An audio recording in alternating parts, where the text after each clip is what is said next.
నువ్వు ఇచ్చిన హామీలకి దిక్కులేదు.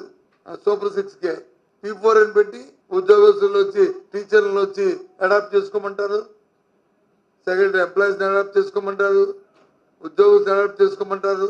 అసలు విధి విధానం ఏంటి?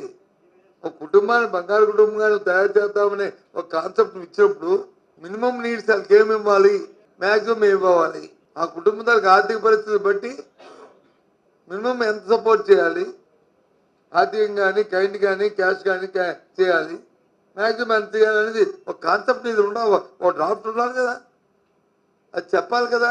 నెలగా కుటుంబాన్ని ఆదుకోవడానికి 1000 రూపాయలు ఇవ్వాలా, 2000 ఇవ్వాలా, లేదా సంవత్సరానికి వచ్చి ఏ రకంగా చదువులు చెప్పించాలా, ఏ రకంగా అవుతుందా, లేదు వాళ్ళకి ఇల్లు ఇవ్వాలా, లేకపోతే వాళ్ళకి కుటుంబ పోషణకి బచ్చి ఇవ్వాలా, కాన్సెప్టే లేదు. ఎవరికినే గంటకో మాట చెప్పు, కబుర్లు చెప్పేసి ఒక తప్పుడు ఉపన్యాసాలు చెప్పేసి దాని నుంచి వచ్చి అంటే ఏంటిది?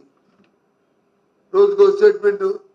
సరే నీ ప్రభుత్వం దౌర్భాగ్యానికి మంచికో చెడుకో నీ ప్రభుత్వం ఎన్నుకున్నారు, ప్రభుత్వ ప్రజాస్వామ్యంలో 5 సంవత్సరాలు మీకు అధికారం వచ్చారు, సరే మాట్లాడిన వద్దన్నా మేము